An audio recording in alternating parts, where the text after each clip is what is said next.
नमस्कार, NTV India news में आपका स्वागत है। मैं हूं साक्षी। पेश है आज के प्रमुख हलचल। भारत निर्वाचन आयोग द्वारा जारी कार्यक्रम के अनुसार विधानसभा निर्वाचन 2023 के दृष्टिगत जिले की चारों विधानसभा क्षेत्रों के लिए अंतिम मतदाता सूची का प्रकाशन बुधवार 4 अक्टूबर को कर दिया गया है। कलेक्टर एवं जिला निर्वाचन अधिकारी श्री साकेत मालवी द्वारा मान्यता प्राप्त राजनीतिक दलों को अंतिम प्रकाशित मतदाता सूची की कॉपी तथा फोटो रहित मतदाता सूची की सॉफ्ट कॉपी निःशुल्क उपलब्ध कराई गई। कलेक्टर श्री मालवी ने बताया कि विशेष संक्षिप्त पुनरीक्षण गतिविधियों के कारण जिले के जेंडर रेशियो और ईपी रेशियो में सुधार हुआ है। जेंडर रेशियो 915.23 से बढ़कर 927.77 तथा ईपी रेशियो 57.54 से बढ़कर 60.43 हो गया है। द्वितीय विशेष संक्षिप्त पुनरीक्षण गतिविधि के दौरान 58,382 नवीन नाम जोड़े गए हैं। इसके साथ ही 14,599 नाम विलोपित और 18,170 में संशोधन किया गया है।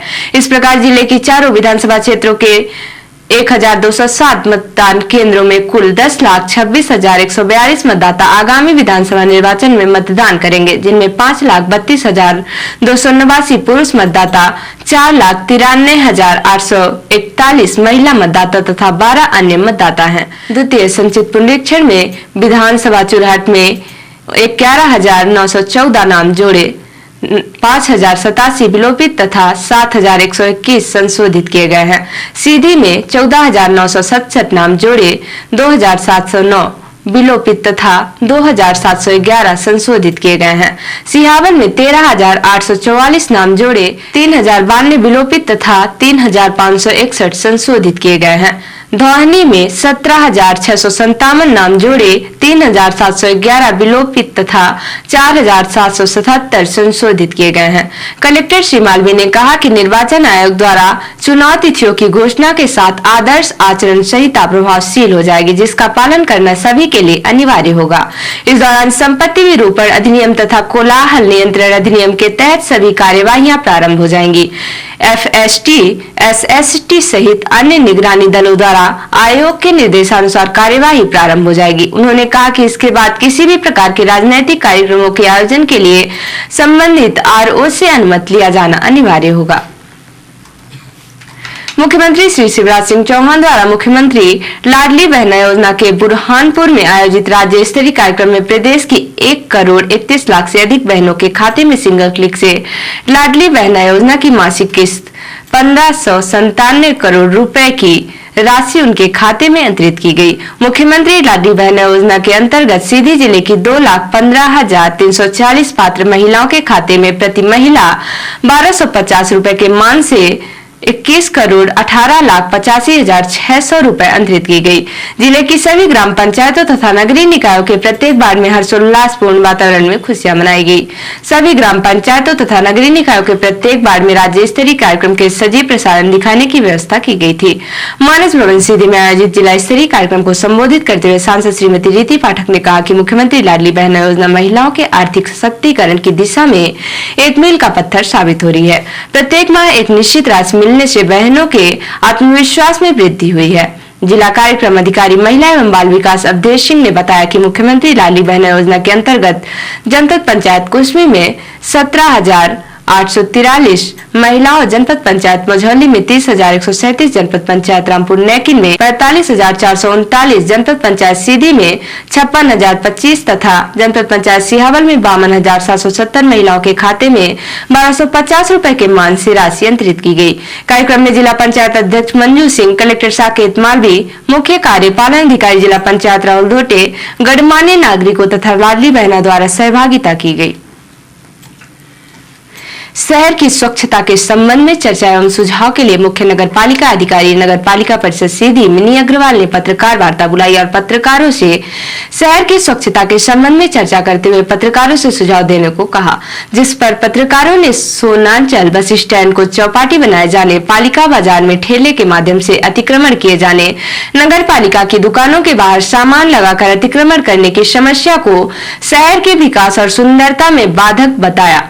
पत्रकारों ने कहा कहा कि शहर में साफ सफाई रहे, इसके लिए पायलट प्रोजेक्ट के तहत सम्राट चौक से लेकर लालता चौराहा तक वॉलंटियर नियुक्त किए जाने चाहिए, जो कचरा फैलाने और कचरा रोड में फेंकने वालों पर नजर रखें और उन पर तत्काल कार्यवाही करें। इसके साथ ही पत्रकारों ने बीच बाजार में बकरा और मुर्गी के खराब मांस को शहर के सूखा नदी में फेंके जाने की भी समस्या उठाई।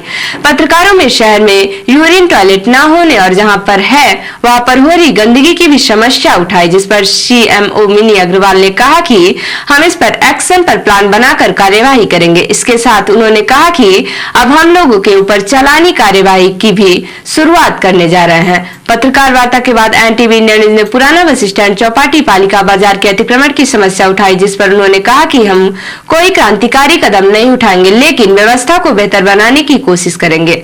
एनटीवी इंडिया न्यूज ने जब सवाल उठाया कि नगर पालिका के कई कर्मचारी माननीय और अफसरों के घर में ड्यूटी बजाते हैं, इस पर उन्होंने कहा कि हम इस संबंध में जांच कर उचित कार्यवाही करेंगे। मैम, आज आपने पत्रकारों के साथ बैठक की, उनके सुझाव लिए और अपने भी विचार व्यक्त किए। मैम, जो आपको सुझाव मिले हैं, शहर में कौन कौन सी बड़ी समस्याएं ऐसी हैं जो आपको समस्या लग रही हैं? जैसे कि पहला तो लोगों के पास, जैसे लोगों ने अभी डस्टबिन्स नहीं रखे हुए हैं, तो ये समस्या है कि डस्टबिन्स नहीं है। दूसरा, अतिक्रमण भी एक है कि अतिक्रमण जैसे हमारे जो कॉम्प्लेक्स हैं, लोगों ने बाहर रख लिया है सामान, तो उनको अंदर रखना चाहिए, अपनी दुकान तक ही वो सीमित रहे। ये मुख्य रूप से लगा कि ये है। और जो डंपिंग, अभी लोग कचरा गाड़ी में लोग कचरा नहीं डाल रहे हैं, तो लोग कचरा गाड़ी में ही डालें। मेन तो मेरा मोटिव यही है कि सफाई बिना सहयोग के समस्या बन गई है। कोई भी शहर हो वो काफी खूबसूरत होना चाहिए, उसकी खूबसूरती बस स्टैंड से उजागर होती है, लेकिन यहाँ पे जो बस स्टैंड है चौपाटी की वजह से बिल्कुल खराब पड़ा हुआ है। उस पे आप क्या कदम उठाएंगे? चौपाटी के लिए तो बिल्कुल उन लोग, देखो जो लोग काम कर रहे हैं एकदम से उनको हटाना मुझे नहीं लगता कि ये तर्क संगत होगा। तो यही है कि उन लोग जो लगा रहे हैं वो व्यवस्थित रूप से लगाएं, और जो कचरा कचरा उनके यहाँ ऑफिशियली क्या वो चौपाटी घोषित कर देंगे आप? नहीं, ऑफिशियली बिल्कुल नहीं घोषित कर सकते। क्यों? देखिए, लेकिन एक व्यक्ति जो व्यवसाय कर, या तो उनको क्यों मिल रहा है? बिल्कुल नहीं मिल रहा, लेकिन एक व्यक्ति जो व्यवसाय कर रहा है उनको विकल्प दिए बिना, सभी मजबूर है, सभी लाचार मजबूर। आप एक ऐसी बात कर रहे हैं, तर्कसंगत यही है कि उन लोगों को व्यवस्थित कर दिया जाए। व्यवस्थित करने के या तो उनको एक ऑप्शन दिया जाए। पहले मेरा यही रहेगा कि हम चिन्हांकित कर सके, जैसे एक जगह बताई अभी गांधी चौक, तो वो चिन्हांकित करके हम उनको लोगों को व्यवस्थित करने का। इसके लिए समय सीमा आपकी है कि बस ये चलता रहेगा प्रोसेस? बिल्कुल, 1 महीने में मेरा प्रयास रहेगा कि मैं मैक्सिमम, ये तो नहीं कहती कि मैं 100% कर दूंगी, बदल दूंगी। क्या पॉलिटिकल आपको हस्तक्षेप का डर सताता है? बिल्कुल नहीं सताता। मैं एक सीएमओ हूँ, और आपको पता होगा मैं ग्वालियर से यहाँ आई हूँ, 500 किलोमीटर दूर हूँ, तो मुझे ऐसी कोई चीज़ नहीं है जो मेरे लिए हर्डल हो, डेफिनेटली। लेकिन मेरा ये मानना है कि जब भी हम क्रांति करते हैं, जब भी हम, तो उसमें एक विनाश होता है, कहीं ना कहीं उसमें गलत चीज़ होती है। जब परिवर्तन ग्रेजुअल होता है, धीरे धीरे होता है, तो वो स्थायी होता है।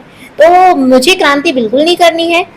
ये है कि व्यवस्थित करके लोगों को सुधारा जाए, और वो सुधारा जाएगा। काफी व्यवस्थित है, दुकानें हैं, फिर भी उसके बाद लोग पूरे रोड पे ठेले लगाते हैं, रोड बंद कर देते हैं। देखिए, आपने मुझे आज बताया, तो इसमें हम एक प्लान बनाकर आप लोगों को भी प्रोवाइड करेंगे कि हम किस प्लान के साथ काम करेंगे। और मैंने इसीलिए किया है कि हम 2-3-4 महीनों में कुछ अच्छा कर पाए। मैंने फिर आपसे कह रही हूँ कि क्रांति बिल्कुल नहीं करूंगी, ग्रेजुअल चेंज, लोगों के विचारों में परिवर्तन। इंदौर नंबर 1 इसलिए है क्योंकि लोगों के विचारों में परिवर्तन है। विचारों में परिवर्तन ग्रेजुअल आता है, धीरे धीरे आता है।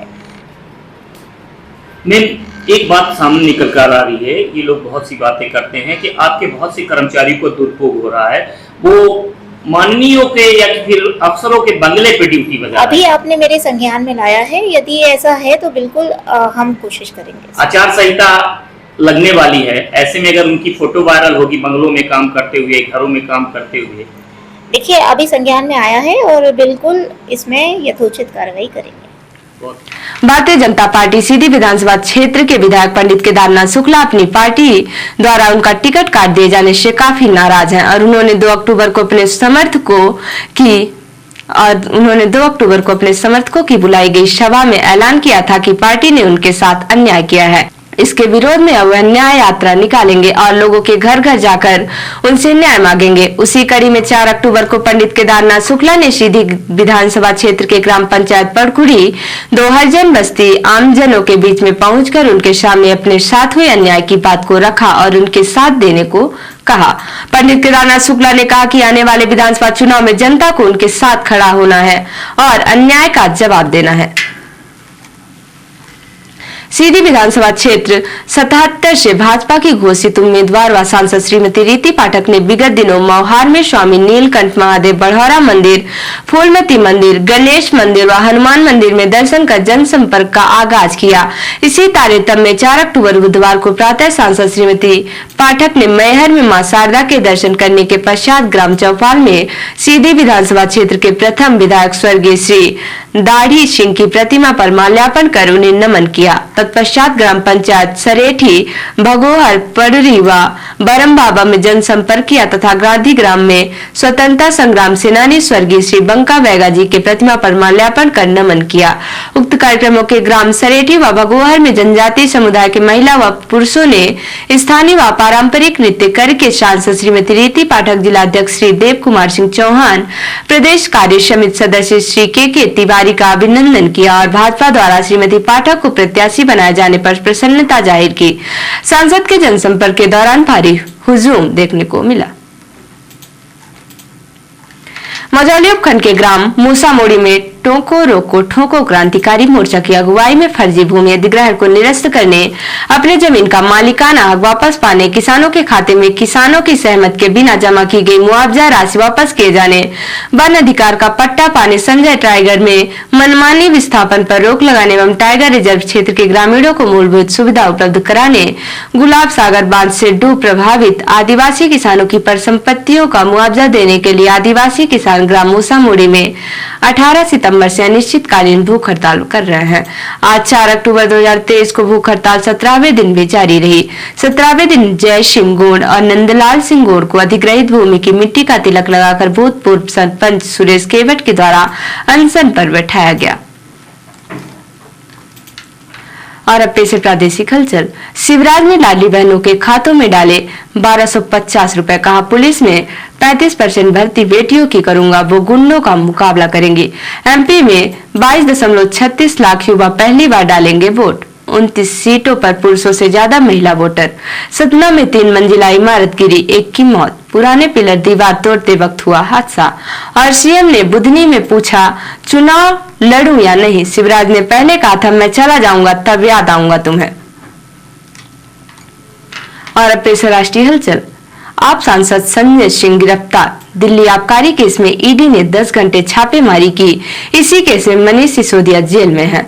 सिक्किम में बादल फटा, 23 जवान समेत 49 लोग लापता, 8 की मौत। कैंप और 41 गाड़ियां डूबी। चीन ने कहा अरुणाचल अक्साई चीन कानूनन हमारा हिस्सा, भारत शांत रहे और इस पर ज्यादा बात करने से बचे। और जम्मू कश्मीर के कुलगाम में एनकाउंटर में 2 आतंकी ढेर हुए।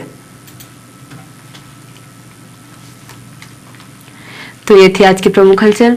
नमस्कार।